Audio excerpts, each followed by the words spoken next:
Hi and welcome. My name's Julieanne Kost, and in today's episode of The Complete Picture, we're going to talk all about the different options for the mixer brush tool. Now this is a new tool to Photoshop CS5. In the last episode, part 1 of painting, we talked all about the new natural media bristle tips. Now we're going to focus on the mixer brush tool. You can see here that I've assigned a custom keyboard shortcut just using the keyboard editor so that my brush tool is still accessed by the keyboard shortcut B, but now my mixer brush tool can be accessed very quickly by just tapping the H key. So it makes it convenient for me to go back and forth between the two. All right, we're going to start with the mixer brush tool. However, I'm just going to pick one of these brushes, like say the scatter brush. So right now I'm not using the natural media bristle tips, and there's a reason for that, and I'll tell you that in just a moment. We're going to start with the different options and figure out how these affect painting with the mixer brush. So there's 3 primary options. There's the wet option, the load option, and the mix option. Let's start off with the load option. I'm going to keep the wet to 0%, and therefore there's not going to be any mix, and the load is set to 10%. So the load is just how much paint you have loaded in your brush. Now, I'll use my layer comps to quickly move back and forth between this illustration and the canvas. So now I'm going to paint with this spatter brush, and let me just make it a little bit bigger to make sure we can see it. I have a low load, so when I click and drag, the brush runs out of paint really quickly. Watch as I increase the load, and now brush again. You can see that I could paint a little bit further. And if we increase it to like 80%, I can brush even further. So the load is simply how much paint is loaded in the brush. Okay, that's probably the easiest thing. Let's go back in time, clear off our palette there, and go back to the illustration. So when you paint with no wetness and no mix, obviously the mixer brush isn't really mixing. It's not picking up anything and it's not blending any colors. In order to do that, we have to switch or increase the amount of wetness. Now the amount of wetness is really the wetness of the canvas. So you can actually choose not to load your brush. You could have no paint in your brush and you could still move around and mix the colors in your canvas. So let's try that. I'm going to change here to maybe kind of a low wet percentage, maybe around 20. And let's decrease the load. We could either decrease the load to 0, or I could just turn off the option here to load the brush. You can see there's no longer any paint in this swatch. So this is the icon to toggle on and off loading of the brush. Now we'll go back to our canvas and take a look. When I click and drag now, you can see that when I took the brush and it went from the white into the green, because the canvas was wet, some of that white went into the green. Likewise, the green went back into the white. And if I increase the wetness value and we paint again, you can see that it's dragging more of it. So it's like the canvas is actually wetter. All right, let's move back to our third option, which is the mix option. So the mix option determines how much mix or how much blending there is between the colors in your canvas and the color that's loaded in your brush. So let's move our wetness down a little bit, maybe to like, I don't know, 50% or so. We'll load up the brush, maybe 50% again, and now I'll just increase the mix a little bit. I don't know, like 25% or so. I need to make sure that I'm loading my brush, so I'll click to load it. I'm loading it with purple. We'll go back to our blank canvas, and I will click and drag. You can see what's happening here. It's starting with the brush fully loaded in purple over this transparent area. But as I drag it through, it's starting to mix with that canvas because my canvas is wet and I'm mixing it. But I've still got a lot of purple in my stroke. If we increase the mix, that's basically telling Photoshop to take more information from the canvas. So now you can see what happens is I don't have as much purple in my stroke because the brush is picking up more white from that canvas area. So those are really the 3 basic parameters that you need to pay attention to. Now, we have some presets here, so you can move back and forth really quickly between a dry brush. Let's look at that. What's a dry brush going to do? Well, it's not going to mix with anything because there's no wetness value, therefore there's no mixing. If we go to a moist brush, it's a little bit wet, so it'll move around pixels a bit, and it'll mix 50-50. You can go through the rest of these presets, and of course don't forget, once you set up all these values here, you can always save your own tool presets. We talked a little bit about the ability to load paint using this icon right here to turn it on and off. The next icon right next to it is how you would clean your brush. So let's go back to the mixer brush illustration here. Loading and cleaning. We talked about loading. You put paint in the brush. The cleaning. If you drag along and your brush is picking up paint, you need to decide when you put the brush down the next time, do you want to start with a clean brush or do you want to use that paint that's already loaded in there? And there's kind of a nice icon if we move back to our canvas here. When I decide not to clean the brush, let's say I start in the middle of the circle with my purple and I start painting. When I let go, you can see right here in this icon that my brush is dirty. So if I start painting, it's not going to start painting with pure purple, it's going to start painting with the mix that I picked up my brush and left off with.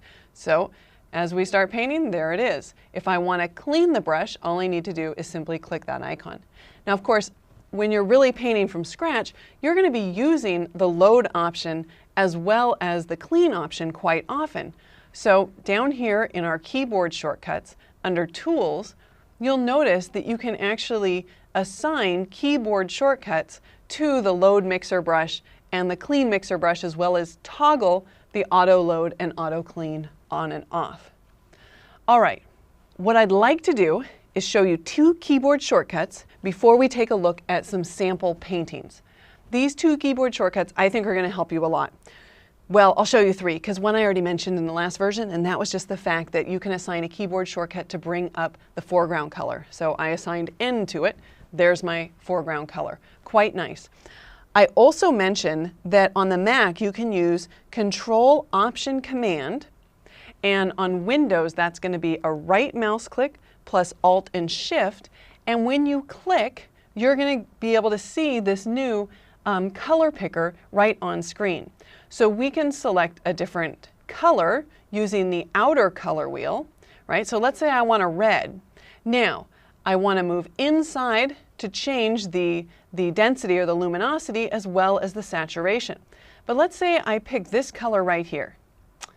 It's just not quite right. I need to change my hue a little bit. So in order to do that, you can let go of the keyboard, you hold down the space bar and jump over to your hue wheel. Then let go of the space bar and you can move around the hue color wheel. When you want to jump back into the square in the center, you hold down the space bar, jump over, let go of the space bar, and then you can change your color. Now, if you prefer, you can go into the Photoshop preferences right here and you can choose whether or not you want to see a wheel or a strip. Totally up to you. One last shortcut, I'll just tap the I key. The I will give me the eyedropper. You should just notice that we now have this kind of nice little wheel that will show up whenever you're sampling colors. It also gives you the before and after, and it's surrounded with gray to kind of neutralize what it is that you're looking at, so you're not biased by a lot of different colors there. All right, excellent. Now, let's go ahead and show Mini Bridge. I'm just going to pop that up so that we can take a look at some of these examples. So this is actually just a scratch sheet that Mike Shaw, one of the painters at Adobe, has created. Kind of ironic that his scratch paper looks better than some of my paintings. But I just wanted to show you sort of the different options here. Look, he's done some more illustrative things. You can see the paint splat that we did in the last episode. Here we've got a more surreal image. And all of these, of course, were created using the mixer brush. This image happens to be from scratch, as is this one. All right, excellent. Now, how do we go about doing this? Well, let's switch over to this image right here. And I'm going to go ahead and hide Mini Bridge for now. Let's just close this. The thing that was exciting to me about the mixer brush tool is not the concept of painting from scratch, because I can't do that. But what excited me was the ability to actually turn a photograph into a painting. So here we can see I have an image. It's multi-layered. I've got an image of the background here. In fact, let's look at my layers panel. I've got my figure in the foreground, which was just a mannequin, obviously, in a store window.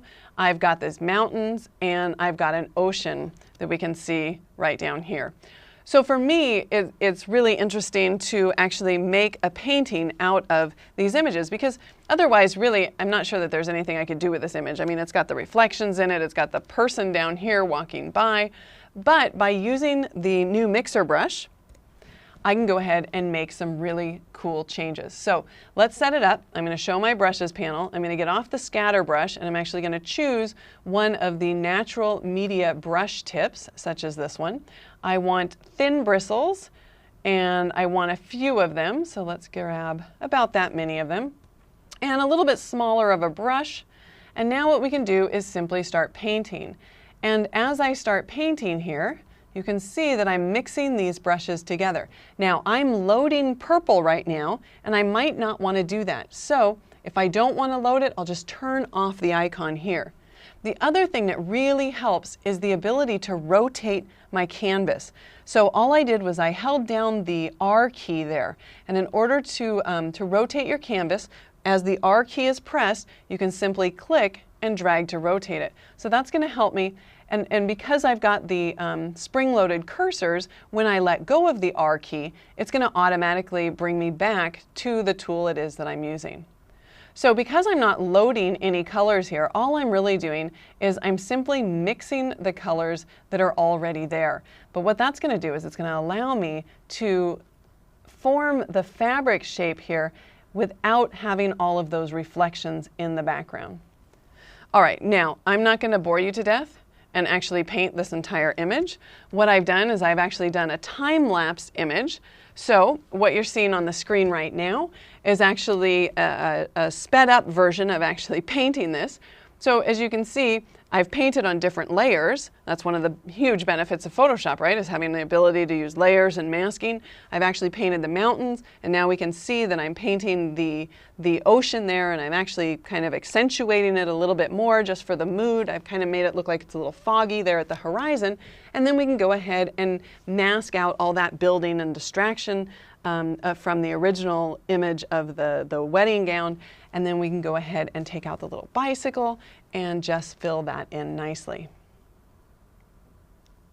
So obviously there are a lot of you that are going to be watching this video that have way better painting skills than I do, but I have to admit this is probably one of the most exciting new features in Photoshop CS5 for me. I'm just having a ton of fun with it, and I'm sure you will too.